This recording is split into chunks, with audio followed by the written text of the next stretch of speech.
শীতকাল শেষ হওয়ার আগে আগে আমাদের বাড়িতে কিন্তু কফি শিশি পুরো শেষ হয়ে গেছে। বছরের প্রত্যেকটা সময় সেভাবে কফি খাওয়া না হলেও শীতকালে কিন্তু একদম কফি খাওয়া হবেই, কারণ কফি জিনিসটা আমার খুব একটা প্রিয় নয়। আমার বাবা খালি শীতকালে, বাবাকে আমি সবসময় বলে রাখি কোনো কিছু ফেলে দেওয়ার আগে আমাকে একটু জিজ্ঞেস করে ফেলো। তাই বাবা অন্যদিনের মতো আজকে আমাকে জিজ্ঞেস করছে, কি রে শিশিটা আমি ফেলে দেবো নাকি? আমি বললাম না না, রেখে দাও, দেখি এটার উপরে আমি কি কেরামতি করতে পারি।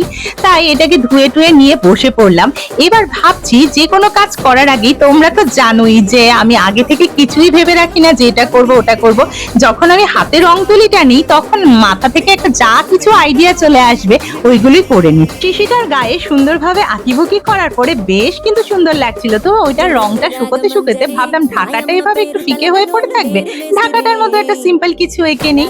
এই যে কথা বলতে বলতে আমার কফি শিশিটা কিন্তু খুব সুন্দরভাবে সেজে উঠলো। আমি তো আমার কানের দুলগুলো এটার মধ্যে সুন্দরভাবে গুছিয়ে রাখলাম।